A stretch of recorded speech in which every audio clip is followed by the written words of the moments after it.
When did you realize your world had changed forever? I loved my wife with everything I had. For 7 years, we were inseparable. Built a home, dreamed about a future together, made plans for the rest of our lives. She was my world. I never thought I could hurt her, but one awful night changed everything. It was a stupid mistake, a moment of weakness during a work trip. I got drunk, met someone, and crossed a line I swore I never would. The guilt hit me like a freight train. I knew I had to tell her. I couldn't live with the lie. When I confessed, she didn't scream or cry. She just looked at me with empty eyes and said nothing. The house grew cold.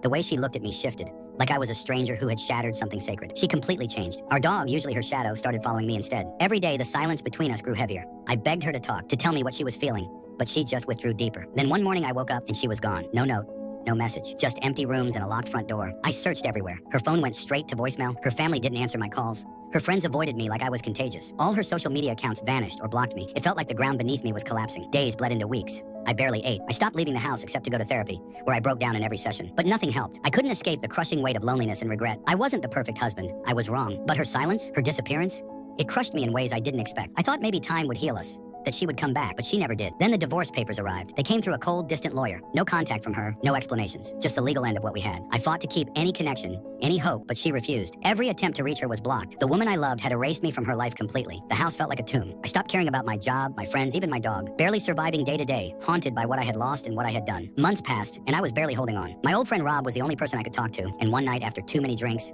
I spilled everything. The cheating, the silence, the disappearance, the divorce, the unbearable pain. Rob laughed, almost cruelly, said she was doing fine. Better than fine, actually. I didn't understand at first, but the way he said it made me uneasy. I pressed him until he told me the truth. She had run off to Switzerland. Not alone. She was with his distant cousin, a guy I barely knew. And the worst part, they'd been together for months, during our divorce, while I was dying inside. That night I went home, numb. I couldn't sleep. I created fake accounts and scoured the internet for any trace of her. Her real accounts were locked, but I found an obscure old woman's page filled with photos that looked hauntingly familiar. One photo stopped me cold.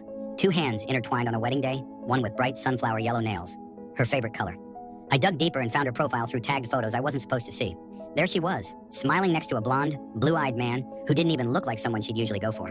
The wedding post was from 2 years ago, the exact time since our divorce was finalized. The caption said something like, 3 months in, forever to come, meaning they'd been together while we were still married. I scrolled through more photos and found one from just 3 weeks ago. She was pregnant, her face glowing with happiness. I remembered every tear she shed telling me she couldn't have children, how broken she felt. I believed her.